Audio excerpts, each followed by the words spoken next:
Happy New Year, everyone. We are here at Hey, Happy New Year. 2025. Yay. So welcome back to the Whoopee! podcast. 2025. We have got a full panel, an excited panel as you see here today. Want to welcome everyone in. We've got Margaret Rue, 50 years with the work. Ken Pearson, 30 years. Karen Elkin has been studying the work for 13. John has been studying the work for over 50, as Jim Porter as well. So we are over 200 years of Russell experience here on the screen tonight. Isn't that exciting? So welcome everyone. Before we begin our official broadcast, our official show here, conversation with you all tonight, let's just go ahead and take a moment to recalibrate here in 2025. Tune in to the Universal Heartbeat, the beautiful ocean video that John has given to us to use here. So if you would just tune in, you can keep your eyes open or closed, but just breathe deeply. And just take a moment. Drop down into your heart, recognizing your universality and your connection with all things. Become present here in this moment. Recognizing that everything you need to know is right there in nature. May you set your intentions for an incredibly uplifting 2025. So exciting to have you all with us here tonight. And as you find yourself coming back, you can open your eyes. John, what a gorgeous sunset that was that you had recorded, correct? Yes, sunrise, yes. Sunrise. Okay, it was a sunrise. I wasn't quite sure. Sunrise. So we wanted to remind everyone here today. So talk about just a powerful way. We are here in Unit 8. Is that incredible or what? We have been at this for a long time. So if you'll take a look here at the screen, you're going to take a snapshot of what we are about here in Unit 8. And the one tonight is about God's universal language of light. So take a look at that here. And just wanted to remind you that we are here focusing on the home study course. And as you'll take a look at the next image there is Unit 8. You may want to take a screenshot of that right quick. Welcome to everyone, our TikTok followers, YouTube followers. Hi, Linda, Bonnie, Don, Deborah, Deb, Karen. So glad to see you. And remember that we are inspired by this particular quote from Walter Russell. And John, if you would, share that quote. I do not see a quote. Ken, if you could, share the quote. Mediocrity is self-inflicted and genius is self-bestowed. Thank you so much, Jim. So that is what is driving us here. And we are working on to unfold this home study course. And so I'll just ask the panel right quick before we begin. What stood out to you in this lesson as we entered Unit 8? It's got fewer pages than our other lessons, but bigger concepts. So I'm curious, Jim, what stood out for you? I was very intrigued by rereading the prelude to this unit. As was I. And that was great and in depth. And it's a reminder that as we reside in what we believe is an individual body, we need to remain constantly aware that we are a universal being at one with all. That's what will turn mankind around. All right, love that. Ken, what stood out to you for this lesson? The forms of communication, I think, are brilliant. I think it's going to be a really exciting lesson. We're going to talk about how we can walk out in our backyard and start to learn that God's been communicating this all along, and we're going to highlight some things we can look for. So I'm very excited about translating this and getting that communication going on of how we become more mindful of God consciousness. Thank you. Karen, weigh in. I'll go to John and then Margaret. I think I liked what everybody said. So I'm going to put a part that when I was doing the video that I went, oh, and it had to do with time and how it just is cyclical, but it had to do with the 0 point, how there is no time. It's just the pulsation and the rhythm. And that was the punctuation at the end that went, ooh.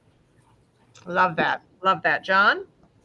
Well, what came to me was the brilliance of the Russells saying, okay, now it's time to roll up your sleeves.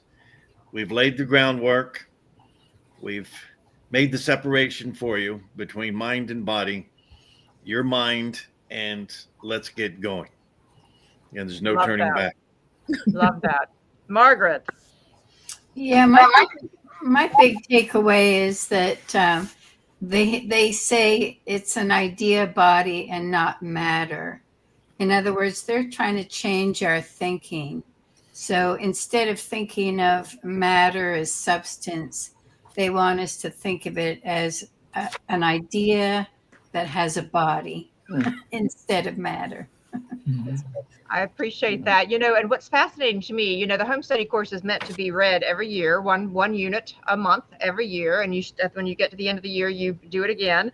And to me, this is my third time through the home study course, and I saw this particular unit with fresh eyes, and I was really excited about it. Before we dive in, I did want to go ahead and bring us up to the page before the prelude. So it's the second page here for the home study course, and I wanted to remind us a couple of things. Yes, scroll down, James. First of all, if you would take a look at the copyright dates right there, I wanted to remind everybody that this was something that was timeless. So if you'll scroll down just a bit, James, the first highlighted, go up. So right there. So it was first copyrighted in 1951, and you'll see how the copyrights have gone through. And I just wanted to remind everybody just how timeless this is. But what I also wanted to ask our seasoned Russell students is I really paid attention to the books that they recommended. Anything that you all wanted to comment on that? Because I know the Bhagavad Gita is one of my favorites, but I thought this was really a neat book reading list as a follow-up. Any thoughts? Well, let me jump in here real quick. The books that are there are part of, remember, we're a university, and they had to establish a university curriculum. And these were all part of the curriculum that you read along with the course. So it's actually, I'd love to someday see them all back in print again. Love that. Maybe that's all something we can all add to our personal library. I will certainly do that. You have them all already, Jim. All right. I'm working on it. So let's go ahead and dive into the prelude. That's on the next page, please. And I'm going to ask if Margaret would read the first paragraph, please. It starts with future generations. Okay. Future generations of gradually unfolding spiritual man must sooner or later realize that man is divine. As long as he thinks of himself as body instead of eternal mind, and as long as he senses with his body instead of thinking with the universal mind, he will think individually and not universally. When he at long last discovers his eternal self, he then knows that he is universal and can no longer think of himself as an individual. Very powerful. I wanted to encourage our everyone who's listening in to go ahead and type in the universal mind, with mind being capitalized, the universal mind. John, would you continue reading those next two paragraphs, please? Yes, I will. Civilizations of individuals may come and go, as many have gone, and as this one is now so rapidly declining, but always the cause of decline is individual thinking and individual concern. Individuals believe they can acquire by taking. Universalists know they can acquire only by giving. When all men shall have learned the lesson of love sufficiently to become one in their thinking, they will become one in their giving to the whole instead of to the self. When that day of unity comes, we shall then have a civilization which will endure, but not until. So let's pause for a moment and ask the panel if you have any thoughts on the prelude before we continue. Jim, I know you said this was one of your favorite parts of the lesson this time. It is, and that line, Universalists know they can acquire only by giving. That is a perfect description of a genius. The first stage of giving more than you take from life. Very, very powerful. Very powerful. Anybody else want to chime in on the prelude? Because that was obviously, they set it apart by itself. They obviously wanted us to pay special attention to it. What I like is that if you think universally, you are not a selfish person. In other words, you're always looking for the good of all. And that doesn't mean to discount yourself, but you're always thinking more broad and about the entire picture and not just me. Mm-hmm. Well, and we think about how opposite that is compared to what we see in society today. Very much so. So, Ken, let's go ahead and dive into the first page of the lesson. This is over here on page 575. And the title here was God's Universal Language of Light. And before I have you share in that next paragraph what it is, I did want to ask the seasoned Russell students. It said here that the substance of the lesson was taken from Leo's early writings, which would be later printed in a book called entitled Out of the Silence. Did that ever get published? To the best of my knowledge, no. Actually, I think that her God will work with you, but not for you is essentially the out of the silence. Okay. Well, that's good to know. Thank you. Okay. Yeah. All right. So, Ken, let's go ahead and dive into that first paragraph because it starts us here about language. A language is something created by all creatures of the animal kingdom to convey the meaning of an idea from one manifestation of idea to another. Insects, birds, fishes, animals of the forest and jungle, and humans all issue sounds which convey meanings to their like kind. And all such meanings convey the idea of matehood, hunger, fear, anger, and other ideas which are necessary for the survival, continuity, and education of the countless pairs of idea bodies which constitute creation. We have All right. purposely not. Go ahead to that next I sentence. think Yeah. it's good because they were introducing the idea of idea bodies, which is what Margaret was talking about. We have Yes. purposely not as yet used the term idea bodies, but will henceforth do so to replace the term matter, now given to create manifestation of idea in this divided universe of motion. For every form of matter ever created, such as simple atomic bodies or complex systems of bodies, manifest and represent one of the countless ideas which the Creator has divided from the one whole idea, which needs but one word, creation, to convey its meaning. All right. So, and let me go to this next sentence as we then ask the panel to talk about this. A language, therefore, does not necessarily mean spoken or written words. Anything which conveys meaning is a language, for it extends the idea of one idea body to another idea body. So I thought it was really important that we pause here for a moment and talk about this because they are laying down the idea here that language isn't the spoken word. And I would bet that the vast majority of people assimilate equal language to words, but they're saying it goes way beyond that. Correct? Can I ask a question? So what does it mean when Bonzo does this to me? That's a language. It's like, what's the matter, you Ken? Don't you get this yet after What's the 28 matter years? with you, man? You talking to me? That would be language. And so I love what Oh, Deborah yes. just said here in the chat box. She said the language of love requires no words. Yes. There's that one right on. Yes. Is that the language of love right there? Well, the language of love is like an energy. It feels so incredibly powerful. Bonnie says it's even the idea of body language. I love the idea here because the word language, I've always had a love affair with words. So words have always played a very special role in my life. I love words. In fact, that's part of what even Ken, I love the way he uses words. Part of why I like the Russells is I love the way they are so poetic in their writings. Who else would like to comment on this idea of language before we go on to the next axiom? Well, one of the things that jumps out to me, being a big fan of studying near-death experiences, people that come and go over and come back, is the first thing they say off the bat. It's a rare exception, is that language is not necessary. It's pure thought. You just think, and it's known by all those around you. So language is a limiting thing that we have to use here to communicate because we don't communicate with thought. So it's what I think that's what gives us this sense of being individualists. Just Language. think if we could communicate with thought, how much better we would be, and we will arrive there in the intersensory perceptions. That's what this is all about. I think the closer one is to God in terms of their life, the more they pick up on things without any language, and they do that intersensory. I know in my relationship and my relationship with people who are close to me, I'm thinking about them, boom, the phone rings. I mean, that happens all the time. I think in my life, I can't even count how often that happens. And I've always come from the school of, when someone comes to mind that I haven't been thinking of, I always feel like that's God's way of telling me to reach out to them and see how they are, and send some love.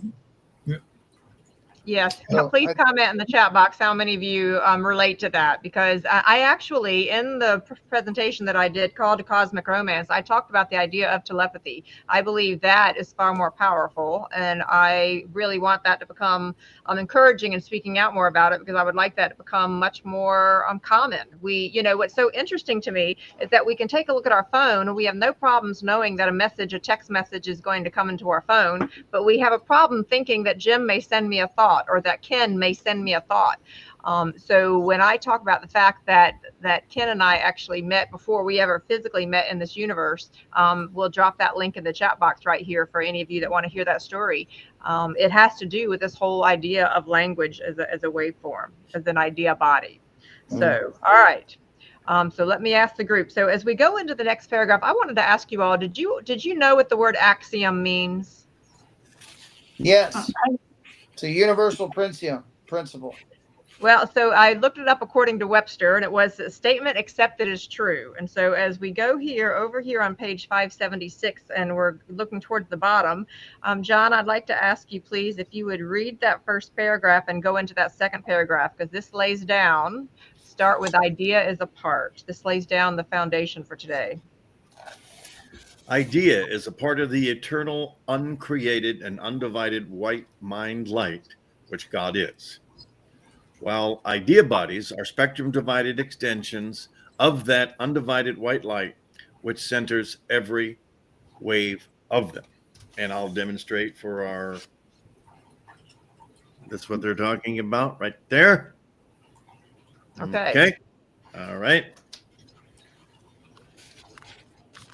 God's knowing is that one white light, but God's thinking is the divided octave wave spectrum of the 4 pairs of spectrum lights, which extend from the white light, 4 on each side, which constitute the thought bodies of mind thinking and mind imagining. So I'll bring that up one more time. Yeah, there it is.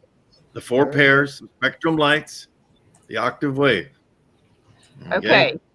So let me pause for a moment, John, and I'm going to ask James to please bring up slide 26, please. And we're going to go from 26 through 30. I want to just tie this into our flashback for Unit 4. So, John, if you could just relate what you just read to what's here on the screen. Okay. So we got God up top, the undivided. Thinking begins by desire, and the undivided then becomes the divided. So male-female pairs. And those male-female pairs are rings of 4. And they stay separated until they unite. And then when they unite, then they return to stillness. It's a simple sequence. You can't get any more simple than those 3 pictures right there, I think. Okay, so let's take a look at them in a larger fashion here, James. So there's the undivided, and if they had color in that printing, they probably would have made that maybe even a white, but they were saying the undivided, and then it went into the divided, and then it's the united. And so this is where we keep talking about, if you can read and count to 9, you can know the circle, you can understand, master the secrets of the universe, and then go on to the next one, because this ties also into it. So just tie this in right quick, John, before we continue, because this was a huge concept. Right. So everything evolves, right, from idea. So they're using examples here of the human genre, if you will. And everything starts as an embryo, and then a baby, and then you grow into childhood, and then you reach adolescence. All right. And then from adolescence to grown men and women. Now, the 404 is important.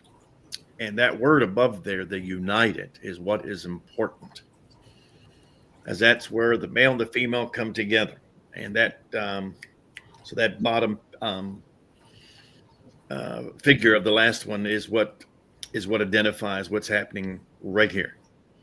Okay, it's so not let's go to the necessarily. let's I'm sorry. go to Go the ahead. next image, James. Go to the next image, James, because I want to tie this in. So this is what you were talking about, right, John? Yes. In this sequence, now they're just happening to be showing male and female, but it doesn't necessarily mean just, Homo sapiens. It is related to everything that is seen Animal, mineral, and vegetable. falls under that sequence without exception. No exceptions. Even rocks have matehood.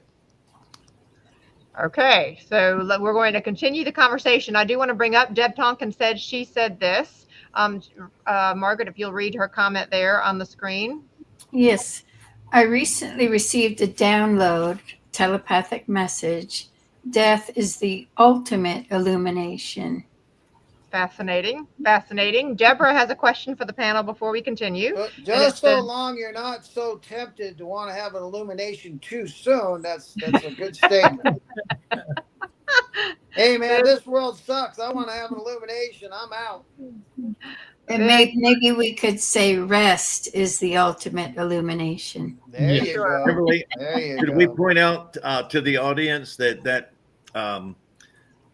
colorized version of the male female and the red and blue that you and Ken posed so that we could get those figures on this chart? All those years ago. Thank you, John. Well, now that's an interesting statement, and since you said that, I do want to give to the idea of what that means. In proper matehood, when two people are proper mates, they become united in a sexual union, and therefore there's no division. You become one. That's why when you're in proper matehood, you actually get lost when you're making love. You lose yourself to find yourself in the other person, and therefore you become one especially in the making of love at the moment of of that generation. So that's why it's so important to have a balanced mate in your life, and I think the only way you can do that is to give love, to find love, to be re-given love. It is not something we get; it's something we give, and then we're always re-given that love. I believe that's how it came into my life. I can't speak for Kimberly, but I do believe that as I know her to be an extremely loving person, I'm an extremely loving person, and so our love has united us as one. All right, there you go. So we have a question here from Deborah for the panel. Deborah says this, and then I'm going to ask Karen's comment. She says, "How does love integrate into the mind light to become the undivided?" How does love integrate into the mind light to become the undivided? Actually, love is the base. Love is already there. It doesn't have to be integrated. In other words, it's always the underlying stillness that's all pervasive, and it's always there. In other words, it never leaves, whether it's invisible or whether it's being manifested in creation. It's always the underlying base. Okay. Love And that. there's no opposite word in the English language for love. We've talked about that before. Remember the love is the motivator for creation. Creation comes from the desire to express love, the creator's desire to express the love the creator has for the enlightened mind, for the undivided. In order to do that, it must divide itself so that it can find itself. The mission of man, woman on this earth is to find that Christ consciousness, and if you don't like that term, to find that undivided spectrum where we just spoke about the prelude, where you walk in this world and you're universal. So individual love is great, but think of the power of collective love, which is on this podcast right now. You have a collection of love carrying a message to all those that are ready to hear this. And this is a message worth hearing. And it's a message that will take you to that next level, wherever you've been. It doesn't matter. Can we jump back to this for a minute? Yes. This is absolute universal love. This is absolute universal love manifested, the perfect sphere from the perfect cube. But there are degrees of less than perfect love, where the mates are not perfectly mated, and you don't end up with this. You end up with some sphere or misshaped sphere that can be both self-destructive and group destructive. And that's what happens when civilizations begin to fall. love isn't achieved. It's known throughout all of creation, but it's not achieved in creation until enough of us understand our universality and that this is the goal, to manifest absolute love in the material world, in ourselves. And as Leo always said, that in every transaction, if there is a residue of unbalance, that residue will create problems. In other words, everybody must make an effort to balance that out. Otherwise, you'll have a residue of illness, a residue that's troublesome. So life is a continual attempt to balance out every transaction. Because if Well, you let me ask. don't, you won't be able to sleep. Well, and that's very true. So let's be honest, thinking about all the relationships that we've all had on the screen, as well as those of you that are listening and tuning in. So glad to see our TikTok viewers, our YouTube viewers, and our Facebook viewers. So let's think about this. How many of you were ever taught that relationships, true loving relationships, were about balance? I was never taught that. I mean, so I'm just kind of curious from the group. Had you known that relationships were about balance, would you have made different choices in your life? Oh, yeah. This is a moment of truth here, so I'm asking the panel. I believe we all seek that. Yeah, we all seek that, but we seldom in our relationships and our interactions with other people. Not only those are our mates and our family, but our extended community. It's the constant, and we all feel the disruption that takes place when people in the extended community are taking more than they're giving, because of that thought of being an individual that deserves more than someone else. And that's what we're trying to turn around here is teach ourselves to see ourselves as a universal being trying to work with the rest of the universe to manifest true balance and true love.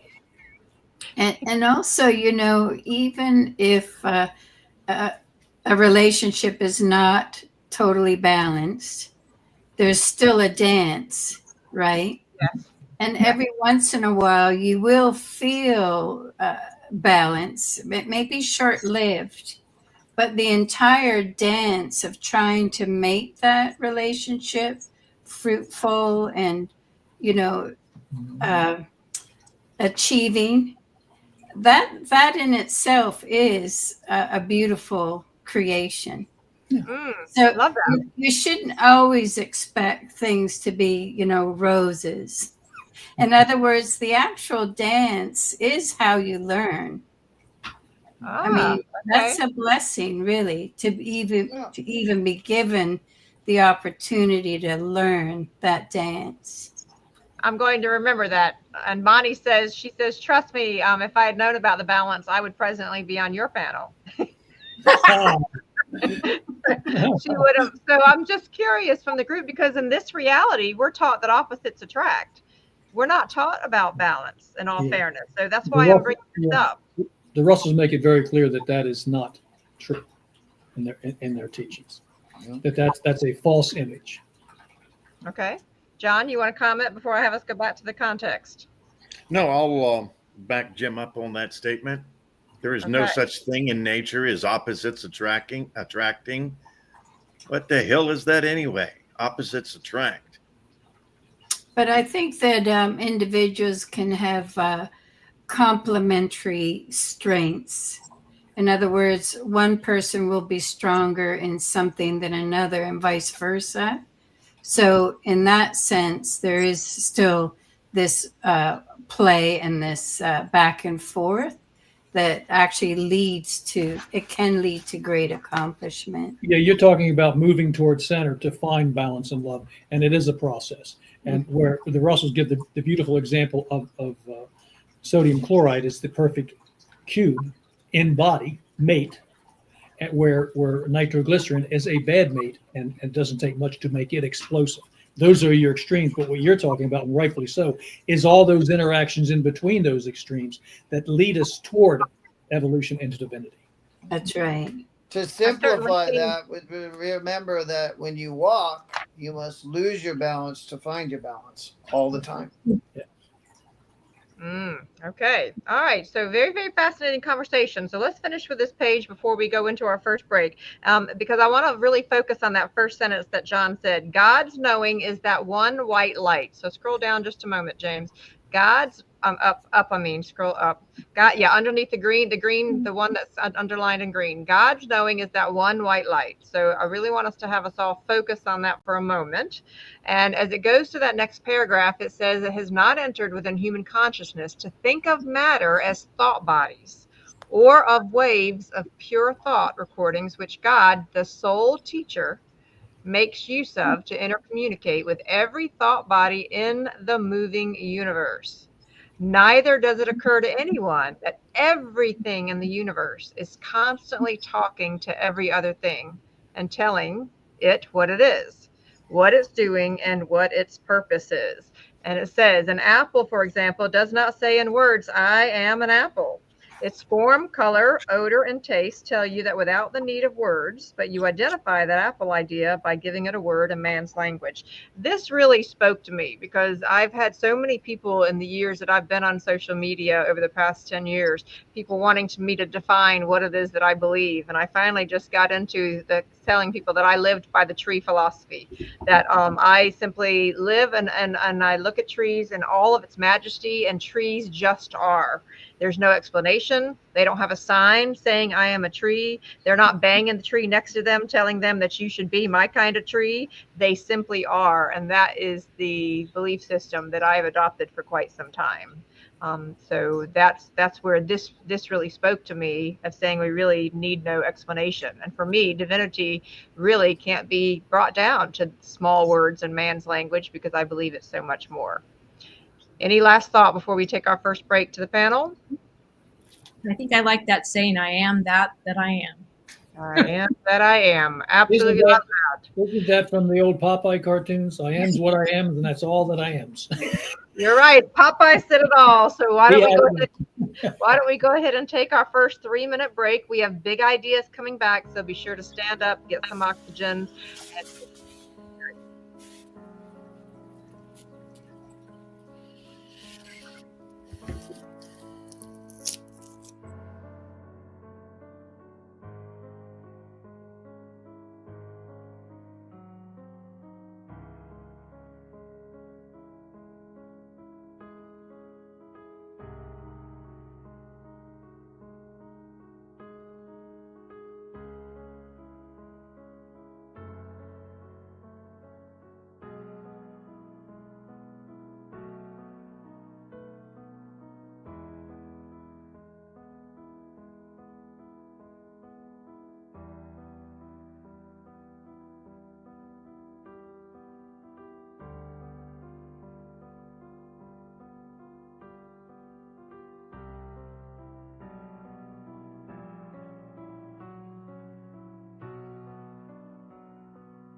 All right. If you're within earshot, if you will find your way back. So for those of you that are new, we try to take a break around every 30 minutes. These are big concepts. We want you to be able to decentrate for a moment and actually absorb what it is that we're talking about. So we're going to dive a lot more into this, but I did want to be sure I noticed something here in our chat box. So right now we have 3D frequency. You will see that in the chat box. And I believe that is our own volunteer, Scott Vanderpool. So Scott, if you would confirm that.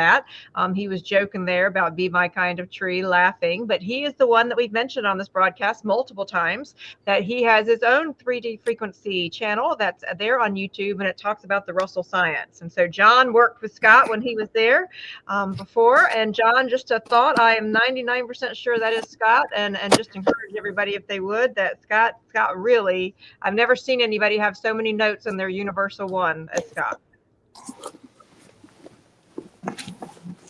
John, you're on mute. If you'll come off mute, everybody on the panel, go ahead and come off mute, please.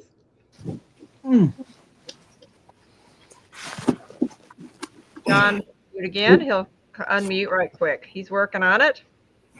All right, there you are. Yes. So want to just see if you could comment about Scott right quick, because I wanted everybody to notice that he was with us here this evening. Yes. Scott Vanderbilt. Yes. Yeah. He John was had worked with him when he was there at the university, and John Scott is been one of our dedicated volunteers, studying for quite some time. So we just wanted to simply honor that and build as much camaraderie as we can around students here.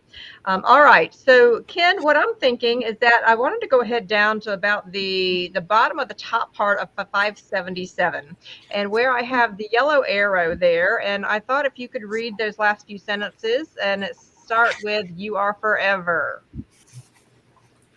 Yeah. You are forever talking to nature, and nature is forever talking to you.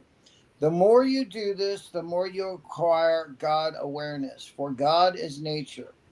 And that is what we mean by cosmic thinking, for cosmic thinking is actually talking to God as God is forever talking to you in his universal language of life. So what we're talking about is here, you're going to get down and we're going to talk about 9 different forms of communication in which nature communicates with us. And then the 3 forms in which God communicates with us.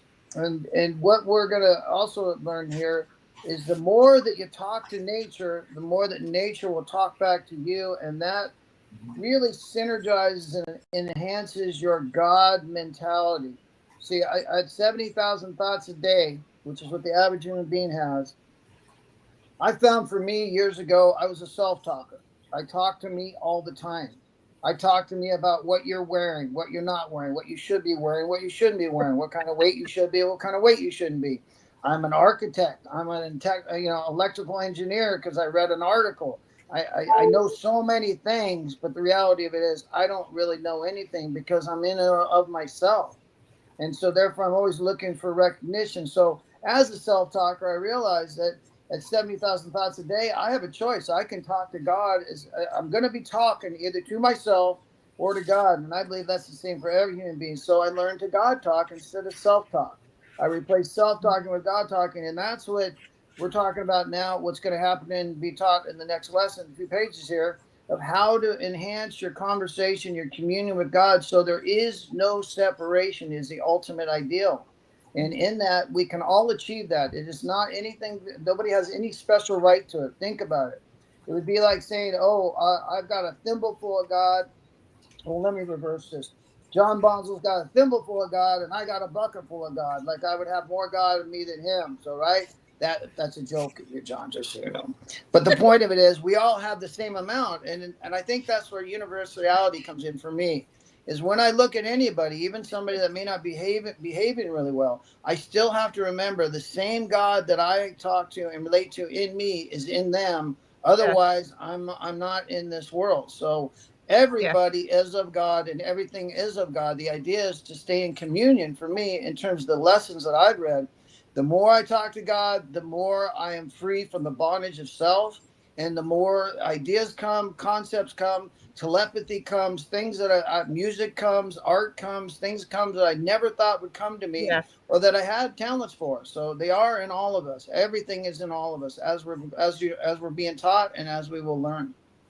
Well, and Deb has a great comment there. She says, that which you notice notices you. I experienced that with the call of a crow. I notice him in the tree, and I know he notices me, kind of like his eye is on the sparrow. I love that. And Karen, I know that's one of your favorite things as well. That's really kind of your propensity, is that you see God in nature all the time. Absolutely. We're all made of the same thing. We're all made of the particles in light. It all charges through us like an electrical discharge, and it all is a weave. So absolutely. But I want to ask the panel, and I'd like to ask others to chime in on the chat box here, all of our viewers that are there from the multiple channels, do you really talk to nature? So let me ask the panel this, because before I really came into the Russell work, I kind of talked to nature, but the Russell work has made nature even more magical for me. So in a practical way, how do you interact with nature? Jim? Me, it's no longer or not as much in language. I don't think in my brain and say, "Oh, your tree, you look beautiful today." I just commune and pick up that silent love that radiates between both of us. That's something that comes with age, and daily meditations helped a lot too. Okay, John? Well, they say a picture's worth 1,000 words. So Kimberly Faith gifted me this nature piece. And it is now Kimberly and Ken Ken. Pearson. And Ken Pearson, I think he had something to do with it, but probably very little. But anyway, there you go. So no words needed. You see God, you see beauty, you acknowledge it. And so the goal is to see beauty in everything, everywhere. So thank you, Well, Miss Kimberly. I'm going to say something there, John, about that, what you're talking about. When you look at that flower, don't see the flower, see the idea of the flower. And now you get into a deeper concept. What's the idea behind the flower? Right? You can look at a tree. What's the idea behind a tree? Can somebody tell me the idea behind a tree? We talk about it all the time. Go ahead. Good to tell you. It gives oxygen, and we re-give it carbon dioxide. So the idea behind the tree is to give us the breath of life. I thought it was to build houses. Oh, yeah. You a lumberjack. You was a lumberjack. I thought it was for shade. Yeah, there you go. That too. And you can hang your hammock in and just sit there and look under it. I thought it was for a perch for the birds. Oh, Yeah. look at all those bird ideas. feeder. We got a bird feeder here. It's kind of like looking at an acorn, right? Can you see a 40-foot oak tree in that acorn? But you know it's there. So Yes. you're communing with the acorn, the idea of the acorn being a tree. The minute you go past the acorn, you get into idea. The idea is to become a tree. Then the idea of the tree is to give oxygen as a giver of life for us. So I'm going to bring up a couple of comments, but before we do, Karen, you had a thought? Yeah, I do talk to the air. When I'm on the airplane and we're getting bounced, I literally talk to the air because I know it is alive. It is an element. And so I've been on many airplanes where it starts to rock and roll and I and the air are one and we have a conversation. And on the way down, it's smooth and it's whatever. And I've gotten off of flight attendants go, that was weird. We were supposed to not serve and they didn't serve.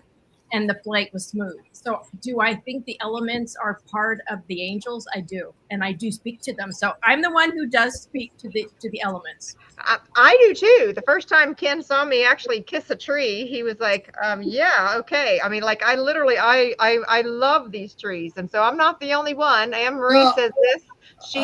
It was when you started French kissing it that started freaking me out. You just got jealous, man. That's all it was. Oh, my goodness. You got jealous. Oh, look, I turned red. Oh, my God. Hey, John, can you hold up the plant again? The plant? Plant. Yeah. Yes. Yeah. Try not to pull it out of its pot. Let me go sexual with you folks here. What you're looking at in front of you and all that beauty and that wonderful smell that comes off of is an orgasmic explosion and completion of desire. Wow. Yeah. Okay.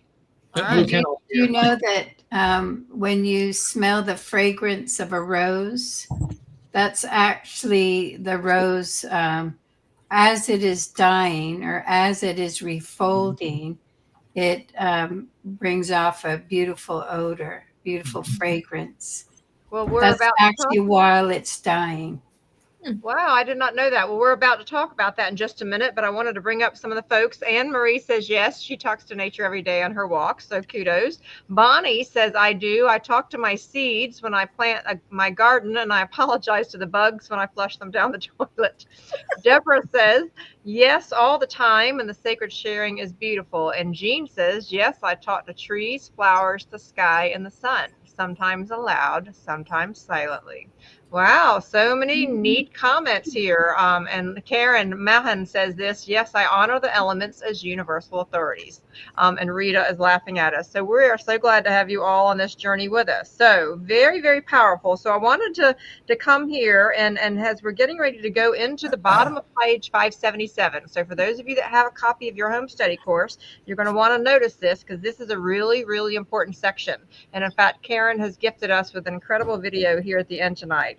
And it talks about here at the last part, it says God's language of light consists but of 9 words, which apply to his body, and 3 which apply to his mind. So can you all in the chat box say 9 words body, 3 words mind? All right, so we want to separate between body and mind.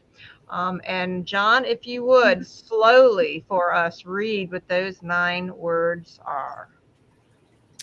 Remember, God doesn't mind because you're not mad. A little cosmic humor there. All right, here we go. The 9 words which reach man and all living things of nature are as follows: identity, motion, sound, odor, color, form, temperature, rhythm, time. The 3 words which reach his mind are instinct, inspiration, and imagination.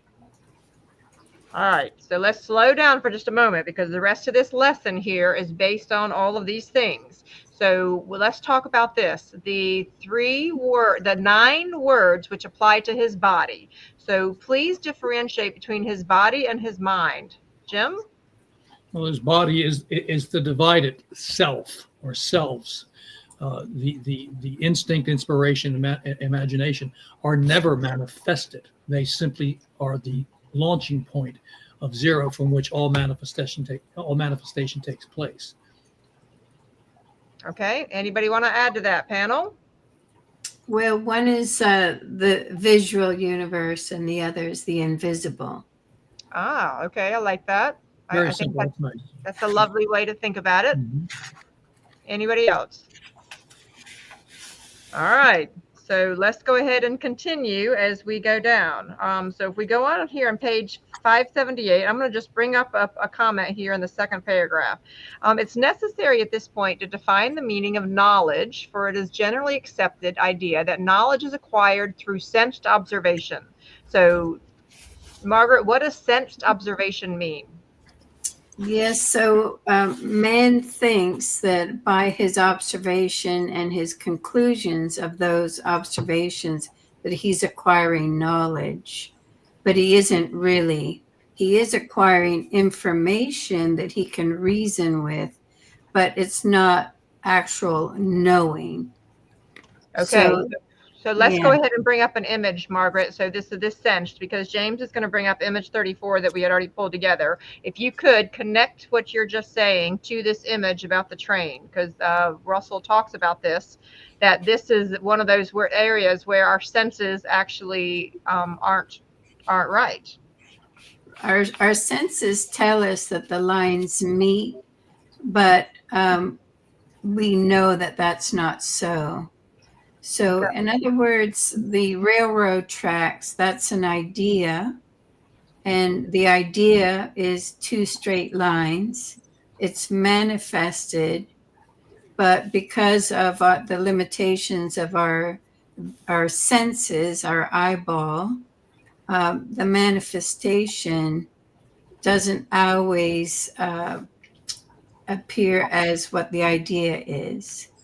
Okay. It also shows that it's a curved universe, right? The Earth is round. Okay. All right. So I thought this was a really great way for us to understand how our Our senses curved world. can deceive us. Okay. So let's go on down here then to the bottom of page 578. It says, we therefore define knowledge as awareness of idea. So if you would in the chat box, please put down knowledge as awareness of idea. What does that mean, John?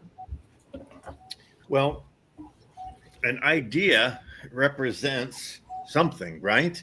That thing. So whatever it may be, like we just saw the expression of the idea of that beautiful flower, right? All right. But that flower, it really never left mind. The idea never leaves mind. It's just sent out through a division of God's mind to express the idea of that flower. And that's a big hurdle for a lot of people. You see it, you touch it, you smell it, you say, "Oh, well, this is real." Well, it's not.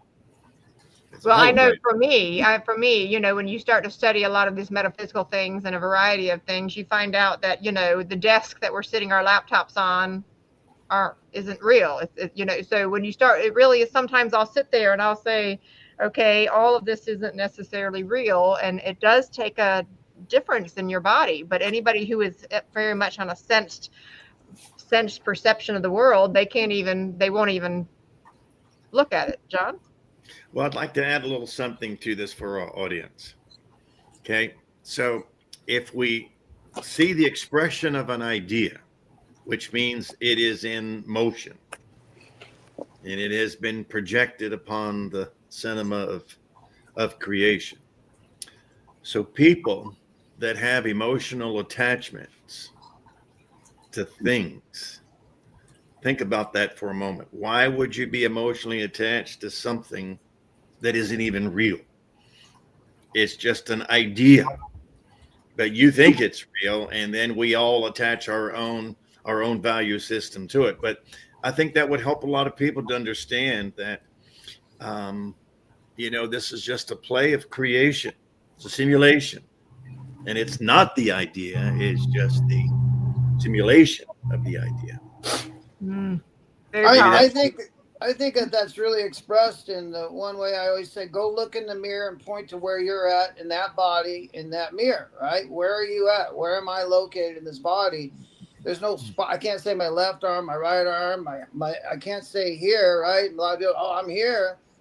Again, that's the sense observation. But you know, I don't feel any older than I did when I was 19, 20 years old, but my body definitely has aged. So I can't be my body because my mind is eternal, right? And it's the fountain of youth is in the mind. It's not in the body, clearly. So, you know, again, when you think of anybody you love, what is it you love about them? Is their left arm, the right arm, or is it the person inside? Like, I know John Bonzo, I know everybody on this panel, right? And that which I know about them, I cannot see, but that which I see about them, I cannot know. I don't know if Bonzo's right arm is bothered. All right, so. But I have a question because it kind of defies to me. So we go through liquid, solids, and gases. So we are still, this part is a solidified, condensed form of the molecules, which we can touch and feel in this present domain. So I think sometimes it's an expression of who and what we are here and now. It changes. It goes through cycles. We go through, as John said, you know, I'm getting my banana spots for my last one. So you know what? That's my aging spots. So I go through transitions just like light does. And so I'm going through the phases. And so for me to say that I haven't acknowledged what I've created or what I'm here to make manifest and bring forward, and that it's not tangible to you or them, is to me, it's not necessarily a truth. Is it a projection of a movie screen? I can unplug it and then I'm not there and I'm back in, or I'm not ever. But I don't want it because we are here. That's why we look at the flower.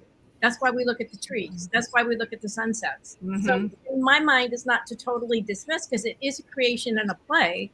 We've solidified it in this domain, and it will go away and it will come back and remanifest. but be aware of what you're creating at any point in time. And I think the one thing that I did get from this lesson is that this is a continuum, so don't waste it. Yes, body has function and purpose, and we don't Yeah. want to lose sight of that. Also, I've joked with all of you many times that I have a workshop, and I can be thoroughly convinced and reason all day long that even though I am manifesting as a body, I am not the body that I'm manifesting as, until I hit my thumb with the hammer in the workshop. Now, for the next several minutes, you're going to have a hard time convincing me I'm not the body, because pain makes that a reality for you. So, and discomfort, but it's all holding on to the knowledge that this is not you. So when you choose this over the welfare of others, that's your downfall. That's the individual versus the totality of the whole. Well, Yeah, for remember, me- micro and macro there is no difference, as it says in the Divine Iliad. So when we get into this quantum stuff, it's not realistic because it doesn't correlate with the macro. Micro and macro, it does not matter. It's the same 8-step, 9-step octave process. Creation operates the same way. It's just in different pressure variances. So, in terms of not making it too confusing about what we are, what we aren't. If we were our bodies, then they would never age, right? So the body is a temporary vessel for what? For the mind. Well, and I want to pause for a moment, because for someone who used to formerly take life too serious, okay, I still sometimes struggle with that. My understanding and learning all of these things has helped me not take life too serious. Anybody relate to that that's listening here today? So when you learn this and you begin to realize that we are in the cinema of creation, and that this is but one act of many, that all of a sudden you are a little more lighter. You take life a little lighter. You still use it, Karen. You still are wise about it, but you don't take everything so serious. You don't take everything you see in the news so serious. You don't see what everybody's doing so serious. You begin to approach it with, I approach it more and more with the wonder of a child, thinking, wow, this is fascinating. John? Well, what I wanted to share was that over the last X number of years, I have taught myself to devalue the physical. But it doesn't mean, I can still hear Leo saying this to me now, but you don't want to dehumanize it to the point that you don't become an active role Right. in creation, right? Know what it is and what it isn't, and appreciate the beauty of this flower, but within, that it's a flower. So if it fell off the table and one of the flowers broke off, whatever, it's like, okay, it fell off, but I could take a different reaction and get upset and cause tensions and scream and so on and so forth. So you might do that you might do that if we messed up your uranium cabinet. That's right. That might be different. That could be. But I found more of it today. Yeah, let's just say forgiveness would not come as quickly. Not as quickly. All right. So a couple of thoughts here. So Deborah asked a question of the group. She says, is it pain that allows us to consciously integrate the love light and anchor that into matter? Yes, discomfort. Yes. If you don't allow discomfort to rule, but allow your inner loving self to manifest through it. That's what we were all talking about earlier. We were talking about relationships. In all relationships, there's moments and times of discomfort, but love will conquer that if you hold on to it. Margaret said it beautifully, and that's the thing to fall back on. Forgiveness, love. Okay. I was going to add, Kim, that the Russells make it very clear it's the idea, which is uncreated, and then the manifestation, which is the visual creation. Actually, I think that both have equal value. In other words, you have the invisible universe, which is idea, okay, and then you have the visual, which is the manifestation. You have to have both. It's why you have to have silence in between the words. Otherwise, if it's all noise all the time, it's very meaningless. That's So you have to have the invisible and the visible interchanging constantly. And that is the whole play of creation. So yes. actually, the value of not substance, but an idea body, the value of that is 50% of it, right? Very poetic, very said, very poetically. I Very think that's great, but I think we live in a world where most people are sensed bodies. And I know that I lived in my senses for many, many years until I learned to read knowledge and bring it into my life and incorporate it into my life is when I noticed some freedom from the body. It's painful to be in the body all the time.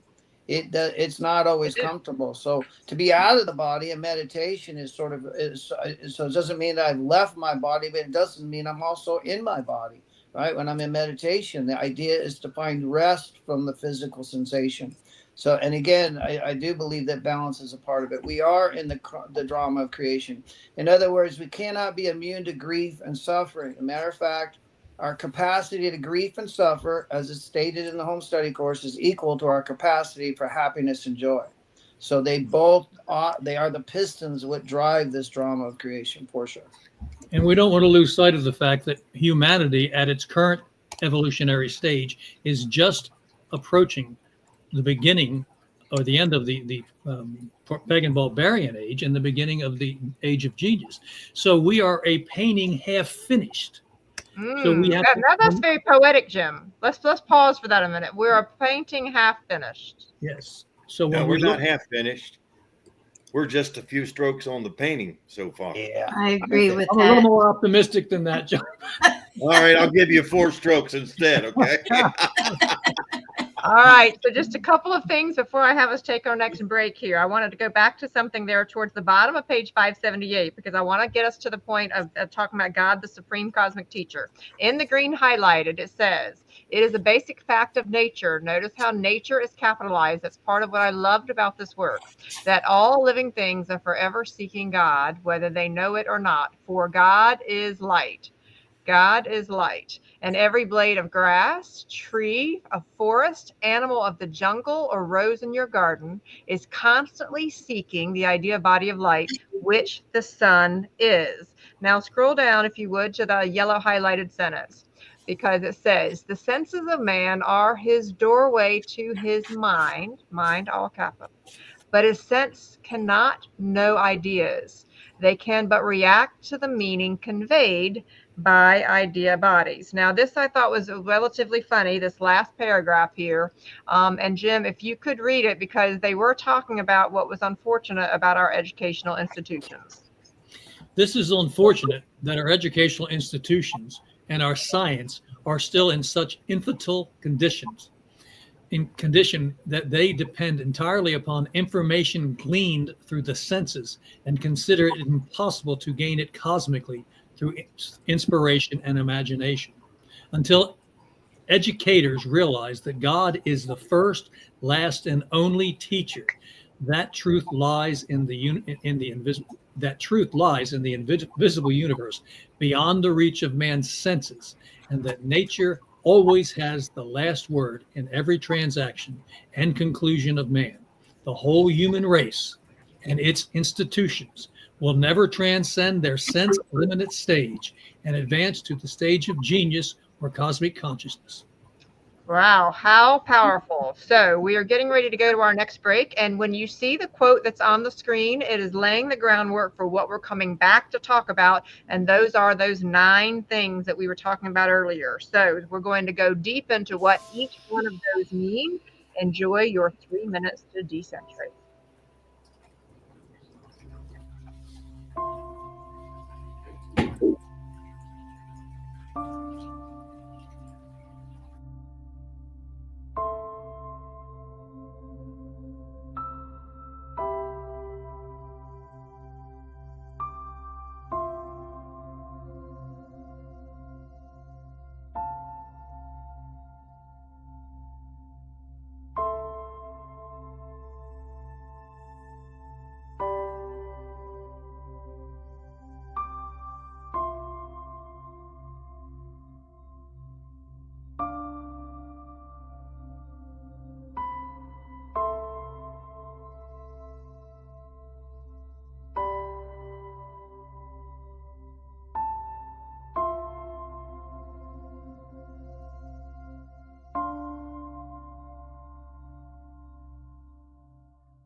All right. If you are within earshot, if you'll begin to find your way back.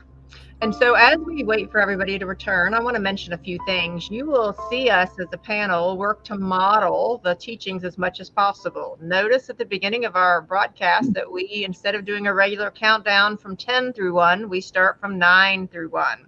Recognize that we give you time to decentrate so that we can come back here and come back and centrate. Is that what the word is? Concentrate? Decentrate? What's the opposite of decentrate? Concentrate. Thank you. Concentrate. I have a moment. Listen, it's freezing in my little studio here, but I'm making it. So we are trying to model everything that it is that we're teaching, and so I want to say a gracious thank you to all of our viewers as we have going into this last section. And so, John, if you would, right here at the bottom of page 579, if you'll read the title of this that's circled in green. Is this why they say if you can read and count to 9? If you'll scroll down right there. Yes, God, the supreme cosmic teacher. And before I finish this, I want to share with you one of my favorite quotes from the teachings and from Leo herself. When she looks at you and says that when you have God as your teacher, you need no earthly teachers. And it took years and years and years, to kind of integrate that. So the more you find silence and commune with the Creator, you'll realize, I don't need that guy over there. Because if I knew how to communicate and ask properly, God will reveal anything that you need to know or want to know. So let's pause for a moment there, because this whole past 30 years, there's been a huge push for everybody to go to university, to go to college. And I am beginning to realize that not having some of those advanced degrees is one of the greatest gifts I ever gave myself. So I'm very grateful because I actually searched more towards God. So nothing wrong with going to get increased knowledge. I do believe, though, it is important for us as society is not to place value on just advanced degrees. And that's where I believe as society that we have lost our way. I have watched, especially in the corporate world, we place way too much emphasis on advanced degrees when some of the wisest people I have ever met are the ones that are in tune with the divine in a way that doesn't have a certificate along with it. So I would say it goes to balance. I don't think there's any problem with learning a great deal. A lot of people learn a lot on the journey. And we need to, I believe in society, is value those that are learning from the divine teacher. So, Just one quick correction, Kim. yes. When you say going to university for advanced knowledge, it's going to university for advanced information. Advanced information. Okay. Or you can say going to university for further indoctrination. So, Mother, I was being gentle. So you're right, because I work with a lot of people who do have a lot of advanced degrees. But you're right. The more you have, the more you are programmed or indoctrinated. And I can actually map out the feedback loop that shows people why they're being indoctrinated and how. Maybe I'll do that on a future broadcast. So thank you. That needs to be point the noted and corrected. Yes. That needs to be the thing. Kim, that's something for our summer speaker series at the museum. Yes. I love that. Yeah, how you gotta watch these 50-year students, Kimberly. They catch on to every one of those little words, man. It's teaching people how to recognize the difference between education and indoctrination. And when you can do that, they don't fall for it anymore. And when everyone demands information, education over indoctrination, then it'll happen. All right, so we're going to dive into the different descriptions here of each one. So let's go ahead. So Karen, if you would, just read what identity is, please. Identity, the fact that every created thing is what it is and cannot be any other thing, gives it its identity. As a violet, for example, cannot be a rose, and an oak tree or a man. Okay, so love the power and the simplicity of that. If everyone could simply be what they are designed to be, talk about how beautiful. All right, so Margaret, if you'll go into 2, what is motion? Motion is the first step away from the static universe from which the dynamic universe is extended. Therefore, all creating things move in wave cycles to generate compression, pressures, and heat, which radiates back to the cold of its origin for reincarnation of the idea it manifests. Motion is perpetually telling its secrets to observant ones who desire to be taught its various effects.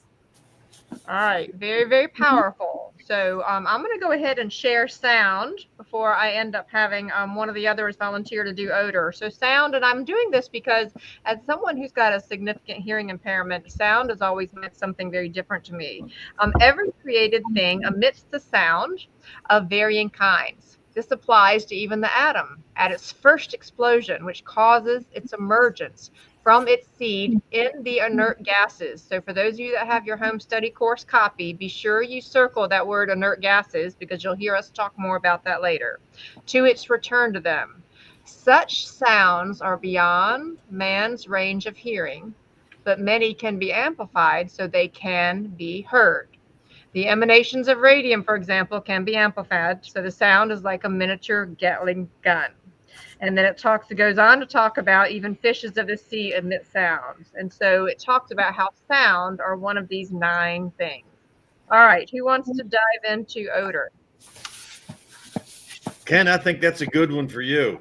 I was just thinking the same thing based on hanging out with you the other day. Karen, go ahead.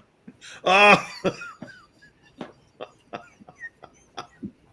Karen, do you want to share? One of the guys, I think Karen already went. So why don't we get, so John, dive into the odor. all right. for us. Wait. Can I make one comment? I think when I think of sound and we think of the concept of cymatics, when you get sound, it actually bursts and creates the bubbles that come to life. But it's not just sound that you see, it's light that you see. Mm-hmm. And so it's an attribute, that the combining of these molecules coming together, actually this creates a sound, which come together and bring things to light. So anyway, just want to put So that. let's pull up slide 14 and 15. So we mentioned this last week. So when you think about sound, if you'll see slide 14 and 15 right quick, we'll pull those up for you. This is what you're talking about, Karen, right here, right? So and if you were to look at that as a cross section, you would actually see a pattern. Mm-hmm. So things in the patterns come out in what they call platonic solids. So all sound is created in a particular shape and form that together nested make certain geometry. So everything is light. And even last week, I mentioned to you the next slide that I encourage everyone to go to your voice memo app on your phone and actually record yourself, and you will see your sound in sound waves. So this isn't something that most people notice, which is why I wanted us to slow down. All right, John, you're going to dive into odor for us since we're talking about that lovely one more thing on sound, just so we can finish on that. Sound is also light. It also moves at the speed of light. So you shoot a gun and you're 300 yards away. Before you hear that explosion, the horse in Egypt will pick it up on its radar before you will receive to you on 300 yards away of hearing that explosion from the gun. That's the radar principle. And I think that's exactly what Karen was talking about in a much more technological form. Well, that's even like for any of us that have ever heard a sonic boom. It's always a little scary because you hear the sound long before you recognize what caused the sound. So we know that sound. Example for me is seeing lightning in the distance and not hearing the sound for 4 or 5 minutes. Yes. Okay, John. That tells you the sound is light. Let's dive into odor. Odor plays a distinctive part in relation to the survival of man or animal. The fox would starve if it depended upon its eyes alone for food. The rabbit leaves its own distinctive odor behind it, which the fox follows. The odor of a sheep or cow is just as clear to the fox, but it knows that they are not its prey. Each odor conveys a different meaning. For every created thing has its own distinctive odor, which spells out its identity, as clearly as though it could talk and say, I am a rabbit, or I am a lemon, or I am an apple. How often have you gone into a room and smelled something like Ken would do, like burning in the kitchen or gas escaping, which you otherwise would not detect? Odors are therefore as much a part of your education as your geography lessons in school are a part of it. Also, they are necessary for your survival, as they are for the survival of the animals of the forest. I'll tell you what, we talk about odor, and we've all seen the movies, and you've heard about how bloodhounds can follow your scent for miles and miles and miles. And so that's just maybe, I mean, it could be like an extreme, not necessarily an extreme example, but it's just how focused, that part of these 9 that it can be. All right, so before we continue, I just want to encourage everybody to write these few things in the chat box. So the first is identity. So let's be really clear, the identity that we all have. The second is motion. So we're pausing long enough here. First is identity, second is motion. Third is sound. And fourth is odor. So when we think about this, and if we were to actually write these words down on a Post-it note and put it beside wherever we look every single day, we'd really begin to see these nine areas in fruition, and we'd begin to realize that that's another part of what you're saying is if we can read and count to 9, we can master the secrets of the universe. All right, so here we are. Can I say one more thing, love? In terms of everything you're hearing right now, everybody should understand this is the way you can communicate with God. In nature, is you can smell a pine tree, you can smell a rose, just like Margaret was talking about. You can go see the seed of the acorn and see it's got inner gases. And now you're communing with God in the idea world. And boy, when you enter into that world, you'd be amazed at what might come to you through desire to manifest idea or manifest something you want to manifest. Well, when you think about taking these 9 things before we continue this conversation, and you actually went on a walk, went on a hike, walked to your mailbox, and if you took these 9 things and really started to get to know the universe from these 9 lenses, we would begin to know everything in a very different way, would we not? You mean if you took them away? No, I'm saying if I were to go, instead of just seeing a pine cone, if I were to actually think about all of these 9 elements in a pine cone, would I know a pine cone in a greater fashion? And so I'm just slowing us down here and just saying that we're being gifted here with key areas of how the universe is created. And yet we as human beings blow past these things all the time without a second thought. All right, who wants to dive into color? That's one of my favorites. I'll read it, Kimberly. Thank you. Color. Every element or particle in the universe has its own distinctive place in the color spectrum to tell all things of its identity and purpose in creation. Likewise, complex bodies have their own complex colors. When you walk through your gardens or forests, the very colors are telling you that they are violets or roses or pansies or oaks or pines or spruce trees. The golden fire of the sunset talks to you in its own way, and the lemon, orange, or apple in theirs. How natural it is for all things to talk that way and have you talk to them in the same language. Why can you not realize, therefore, that you are talking to God through them as directly as you talk to a friend through a telephone receiver? For God created you and all things else. I think that's beautiful. Anybody else with me on that? I mean, that is just a beautiful expression of color. That's very powerful. Very powerful. It really is. And the reason I bring this up is because we in society are so fast, and you all have picked on me this many, many times, going through life too fast, moving too fast, that we really don't even recognize the color of things, much less honor the colors of things, or even invite colors of things to become known to us at a deeper level. What I like is it's simplifying for us how we commune with nature or how God communicates with us. That's what I was saying, Margaret. Yeah. That it's always communicating, it's always doing something, and it's through light. And the light, the color, the spectrum. And also, people take for granted all these things. And it is nice to be able to stop and say, wow. That's Truly. amazing. You know, That was one of the greatest gifts that the Russell work gave to me, was understanding that walking through nature was a magical adventure, an act of love, an ecstatic expression of how much the universe and God loved me and loved us all. And to me, can you imagine if we truly understood that nature was the level of what it is we're talking about here? Can you imagine how much love we would all feel and how that would shift the collective consciousness? Mhm.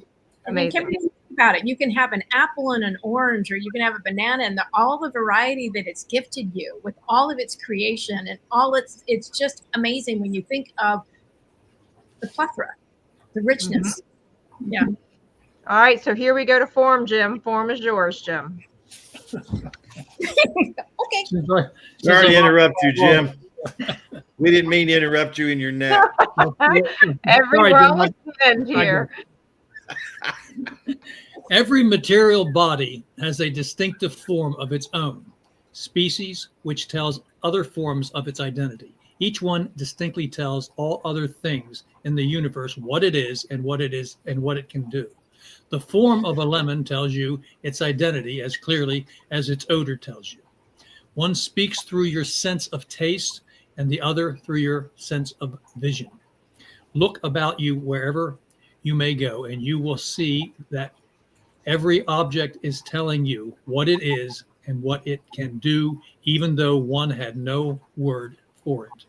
A hammer, for example, tells you that it can do even if it had no name. Okay, so interesting. So we're down to the last two here. So the form of everything speaks, and now we're down to temperature and rhythm. So Ken, if you would share temperature, and I will close out. I will then do rhythm. You have time after Well, that. all right. I think you're hot. Is that temperature? Oh, sorry. And she's That's got just rhythm. an observation. Well, That's I'm just just an observation, saying, Ken. Dan. I'm just saying. All right. All idea bodies have varying melting and freezing points, which tell you their identities in relation to other bodies. Temperature tells you when water will freeze or boil. It tells you when you must put on a coat or take it off. It tells you not to touch this or you may touch that. In animal or human life, these temperature normalcies allow but little extensions either way. Nature has designed man to withstand a temperature normalcy of about 98 degrees. Even 2 degrees above that warms him of death by fever. 3 more degrees are fatal unless alleviated speedily. Likewise, a human cannot live in a pressure of 5 degrees above or below sea level pressures. Each living thing has its own temperature normalcy, just as it has its own heartbeat and blood pressure normalcy. These normalcies have deep meanings and form the basis of information to you, to your doctor, and to the various scientists who specialize in animal life, from the insect to the elephant. All right, so temperature. I could not have seen that coming, and I asked you to do temperature. That made me laugh out loud. So here we are. And then the reason I purposely, as a facilitator this evening, I purposely had to slow down and read this because these 9 were so big. And when you first look at the words, it's very easy to blow past them all.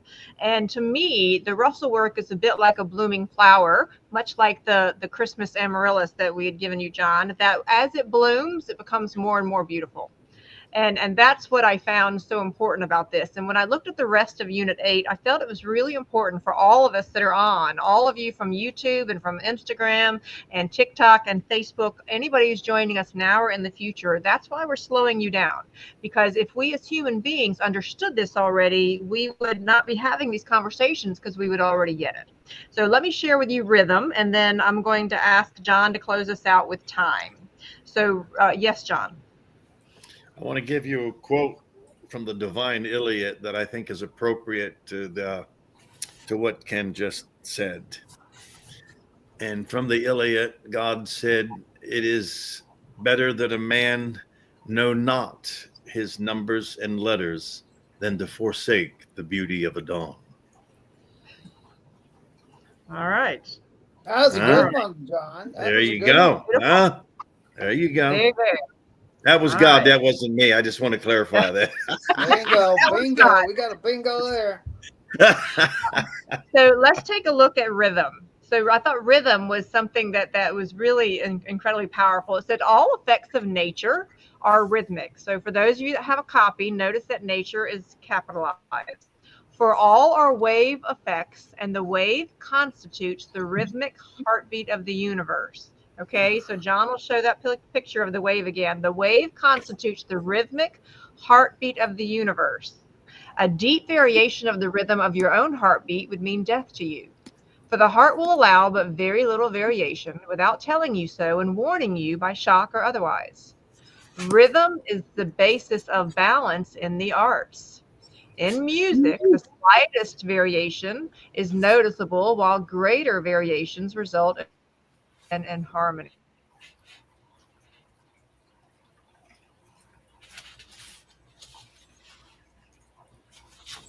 Rhythmic balance interchangings are evident in all of nature's effects. And so it goes on to talk about the steady walk of a man to the alternating piston strokes of an engine. So I'm not going to read the rest of these, but just may we look for the rhythm in the universe. And so, John, if you would bring us down to the close here, taking a look at time. Isn't that wonderful? The number 9 is integrated in there, and 9 represents finality.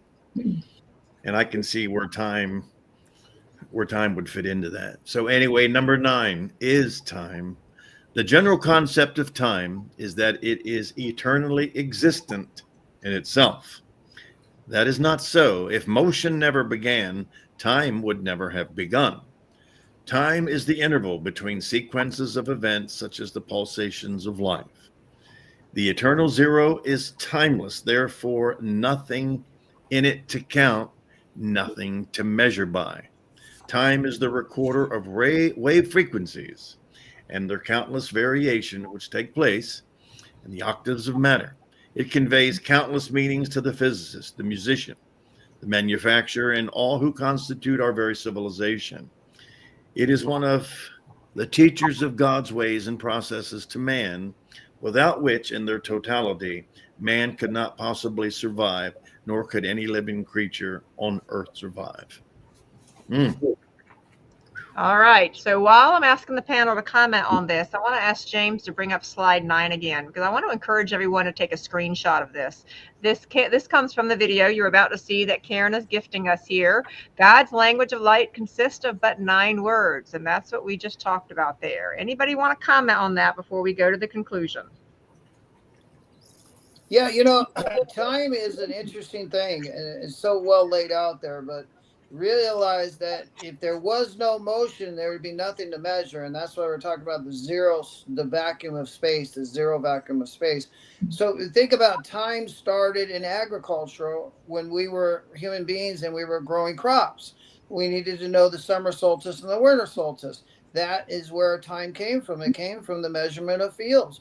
And then it elevated into something that we could measure units by and so forth and help us with other things. So you can see the development of the watch of the time and also the simplicity of it. We think it's simple, but if you handed a caveman a watch, he would look at that thing and go, have no clue what it is. But to us, it's simple. And that's, again, tells you how much we evolve and how evolution is a part of creation. And we are a big part of evolution. The history in which we're in right now, mankind has advanced more in the last 70 years than it has since the dawn of consciousness up to 1950. So think about that for a second. 74 years, 75 now. Dang, I just missed a year. There we go. I'm in the new year. 75 years. All right. And just one little insight here is Leo rarely used the word evolve or evolution. She always said unfolding. In other words, the idea is there. The unfolding of the idea happens and it refolds. So it's not really evolving, it's unfolding because it's already there. It's unfolding. The idea never leaves idea, though, Margaret. Mind, everything is a never leaves mind. representation of idea. Right? Everything is a mirror image of an idea. Yeah, unfolding is really a part of the creation or the manifestation. Well, kind it'd be like the Christmas amaryllis, wouldn't it? So when John got it, they were just buds. So the idea of the flower was there, and then Mhm. it took time for it to unfold, and then Right. it will end up beginning to refold. So Right. But the symbol in flower the is a representation of the idea. The idea never leaves creator, right? All idea Right. is in creator's mind, so it But never you leaves. see It's only the borrowed. the We flower is create a not simulation evolving of now. I think that's where I started in the beginning when you asked what was the key thing. And for me, this is what really got me this time. Time is that it is eternally exists in itself. So it's always going through cycles and refolding. Okay. May so I we are, add something to that? yes. I want to Before I prepare take us our to the audience. conclusion. Yes. I want to prepare our audience for what is to come. So we spent time, no pun intended here, on time. But when the Russells reveal to our students and our audience the avoidance principle of nature and take away time, that's going to be a nice little shock for everybody to kind of, weave or interweave that into their own understanding. Yeah. So that's why the saying that, and Dr. Russell, I think, I don't know that he coined this, but he wrote on it, that now is eternity. The moment is all you have, is that moment right there. Because in the avoidance principle of nature, it never happens. Okay. So anyway, not to get deep, but I just wanted to, throw a little seed out there for our audience of what is to come and the great science Love that. which separates this teaching from everything else in the world is the science of this course. To wrap up here before we go to our visual journey here. So in the conclusion of this particular lesson on page 583 towards the bottom, wanted to mention a couple of things. It says these 9 attributes of motion constitute the teaching faculty in God's school, in which God, the creator of them, is the headmaster. I thought that was a lovely way to say it. A lovely way to say it. Very nice. And it's incredible that anyone who realizes that could not survive without these moment-to-moment teachers. Think about that for a minute. All of which are perpetually attendant upon every living creature on earth, could ever deny the existence of their and his creator. To deny God is to deny love and beauty, without which one would be alone and desolate, for loneliness is self-inflicted. So pause there for a moment, because I thought this was incredibly powerful, because loneliness is so pervasive in our society today that if we really understood that nature was loving us every moment of every day, can you imagine what a different existence that we would have? Very powerful. It says God is love, light, and ecstasy. And I wanted just to end with this. It says these 9 teachers herein described are his 9 inanimate messengers, created by him to lead you to his very door of love and beauty and ecstasy in the high heavens. Powerful, powerful, powerful. So we have the gift of Karen's creation. So Karen, what are we going to be treated with tonight? It's just an overview, just to stimulate kind of what we've been talking about. But I'm always surprised that the conversation goes one way and I've done something. So for me, it's a convergence of all of the brilliance of the conversations with the 50-year plus students and Ken, Mr. 30. So for me, it's awesome. It's I love it. Just like, okay, it cements more of what the teaching is. Okay, let's roll with our visual journey. Enjoy.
What a lovely, lovely video, Karen. Thank you. Welcome. So we know, I want to bring up Susan's comment right quick. She says, I'm so fascinated by this chapter, as are we, Susan. This video is excellent and wish I could read faster. Remember, all of our videos are on YouTube. You can go back and watch them as many times as you would like. Between the visuals and the panel sharing and explaining, I'm learning. I deeply appreciate all of your efforts to bring this to light. I'm so excited. So very, very powerful. So speaking of the fact that you can watch these videos over and over, you know that we've had a goal to reach 3,000 watch hours. Well, we have only 250 watch hours left. And so if all of our viewers just watched an hour over the next week or two, we would reach our goal of 3,000 watch hours. And then we can begin to offer things like t-shirts and some journals and things like that to help support the whole program and the initiative. Any final comments from our panel here? What a fun conversation here tonight. Anyone? I want to just say to Karen that these 9 things weren't the easiest one to do for you, I would imagine. And you did them very well, but I could see they could have been really challenging. No, actually it isn't. And I'll tell you why.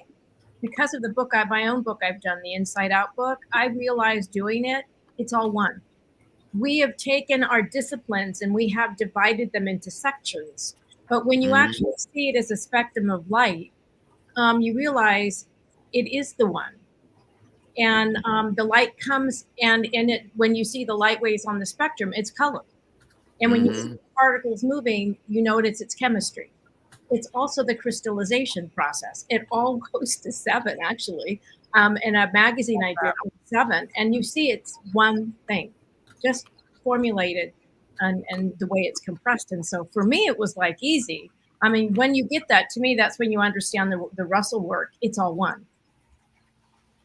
Very good. So.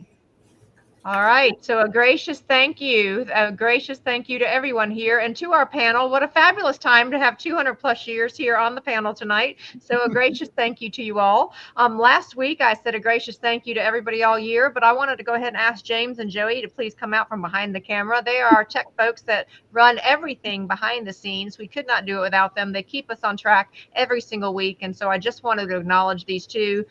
They are the ones that help keep the engine going. Joey's in the background as well.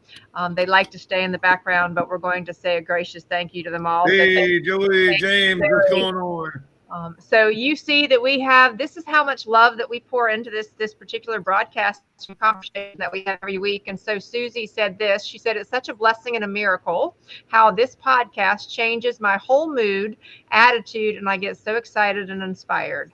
Like I'm growing. So love to hear that. And so we just encourage everyone to please invite your friends, join us on the podcast as you go through and you're learning more and more. You can check out philosophy.org, see the events they're having, see what's going on.